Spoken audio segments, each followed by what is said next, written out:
We are back at number 5. So an inspector for the Departments of Weights and Measures weighed 20 18-ounce boxes of cornflakes. He found their mean weight to be 18.4 ounces. Assume the population standard deviation is 0.7 ounces. Using a 5% significance level, we'll test the claim that the mean weight of the cereal boxes differs from the 18-ounce target weight and assume weights are normally distributed. Okay, so the boxes are supposed to weigh 18 ounces, and this inspector would like to test the claim that that is not the case, that in fact the weight is different. So let's start with our hypotheses. So H0, the null, H1, the alternative. And as usual, we'll focus here on our claim, and that's the mean mu for all cereal boxes differs, so is not equal to the 18-ounce target. So our not equal to case is our two-tail test. And then our null hypothesis would be that the mean is 18 ounces.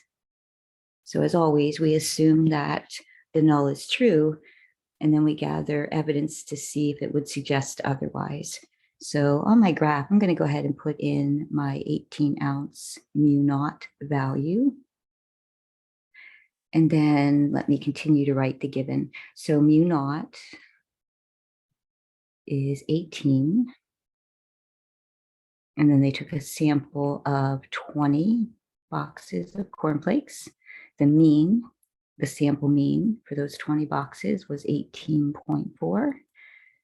We were told to assume the population standard deviation is 0.7 ounces. Alpha, our significance level, is 5% or 0.05 in decimal. And then we're ready to test the claim. All right, so both methods do require the test value that corresponds to our X bar. So we know sigma, so we can run a z-test to find that test value. We could find it by hand, but your calculator will find it for you. So we'll take advantage of technology. So we'll go to our z-test. Our mu naught is 18. Our sigma 0.7. X bar 18.4. Sample size n 20. And then the direction of the test is a two-tail. So we want not equal to. And then calculate. All right, so that z-score, we'll round it to 2 places, is 2.56.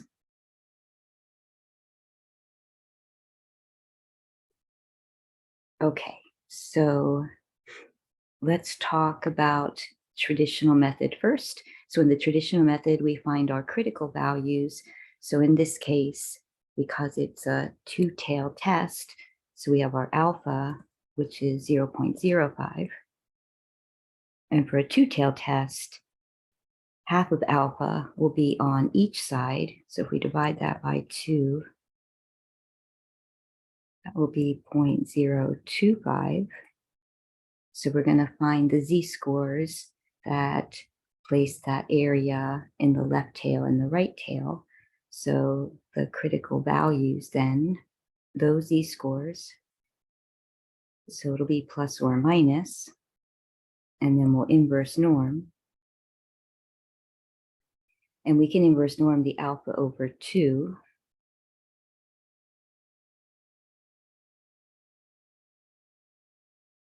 So when we do that inverse norm, our alpha over 2 value, so I'm so sorry, let me just switch my calculator. Okay, inverse norm 0.025. All right, so that's going to give us the negative z-score. It's a two-tailed test, so it will be plus minus. So plus or minus, and then we'll round that to two places. That'll be 1.96. All right, so for a two-tailed test, we'll have two critical values. So negative 1.96, you can just approximate there. So that's one critical value. And then 1.96 is our other critical value. So for a two-tailed test, we have two critical regions. Just going to extend this up here. So this area to the right is alpha over 2.025. And this area to the left of negative 1.96 is also alpha over 2.025. All right, so the values, actually, I'm going to write these as percents. So this is 2.5%. That's 2.5%. So together, those two give us our alpha. All right, so we'll have two critical regions, z-scores to the left of negative 1.96 and z-scores to the right of 1.96. And anything in between there, the unshaded part, would be our non-critical region. Okay, that's the setup for the traditional method. And we have to graph our test value. I'm just going to make a note here. The reason we found that test value is we want to know where X bar is. So X bar 18.4. So those correspond.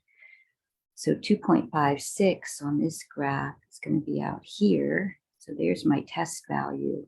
So 2.56 tells me that that's where 18.4 is relative to 18 and to the critical region.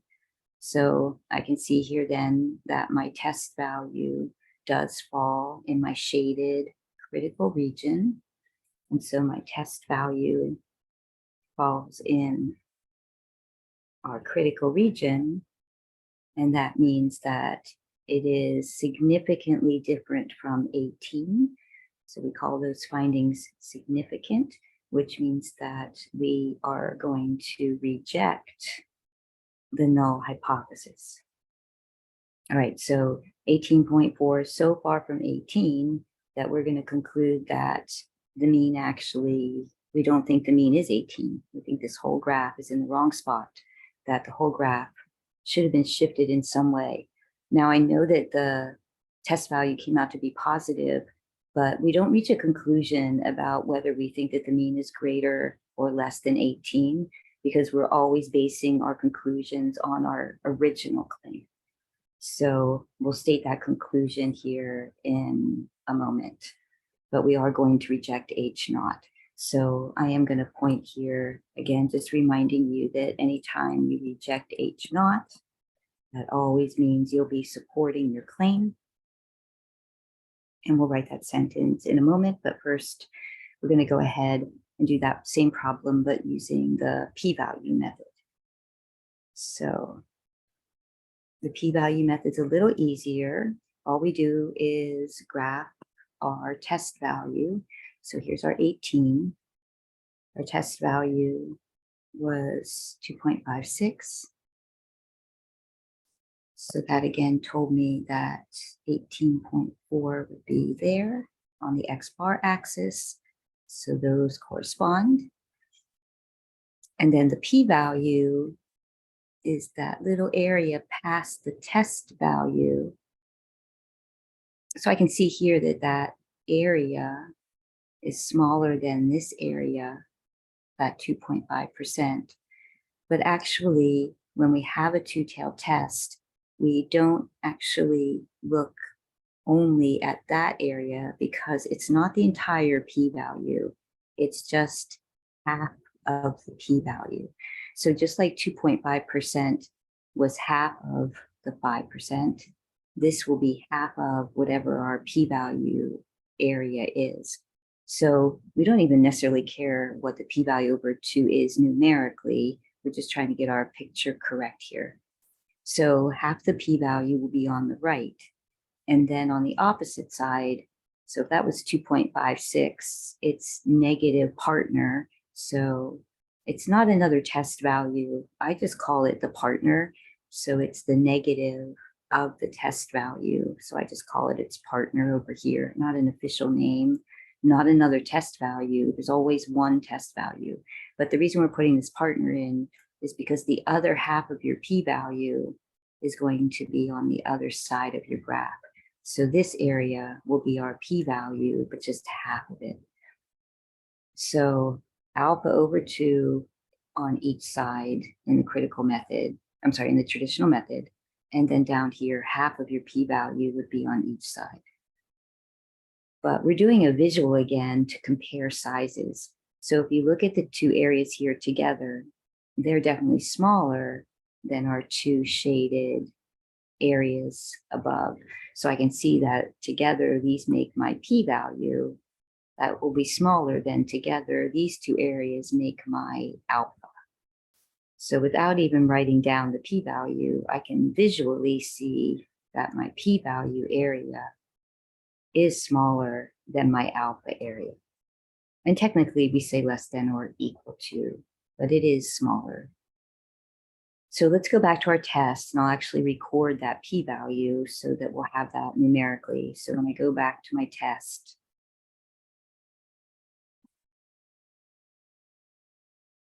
all right, my p-value was 0.0106. So 0.0106. And I just like to write them as percents. So 1.06%. So those two sides together have an area of 1.60%. And that indeed is less than or equal to alpha because alpha was 0.055%. So the numerical values match my visual, that the areas making your p-value are smaller than the areas making your total. Okay. So the decision when our p-value is low, we let the null go. So just that little rhyme to help you remember that when we've got small p-values, it means we've got really good, strong evidence that 18 is not indeed the true mean and that it is something different. So when the p-value is low, we reject the null. P-value low, let the null go. All right, so the relationship between the two methods. Anytime your test value is in the critical region, that's your traditional method, it guarantees that you've got a small p-value in your p-value method. And then the decision of the test has to be the same because we're just doing the problem in two different ways. So test value critical region, reject the null. P-value low, let the null go. All right, so when we write our conclusion, we always address the wording in the original claim. So let me do my sentence here at the bottom. So based on a sample of, this was 20 boxes of cereal, I'll just say boxes. Based on the sample of 20 boxes, when we reject the null, there is enough evidence to support the claim that the mean weight of the cereal boxes differs from the 18-ounce target.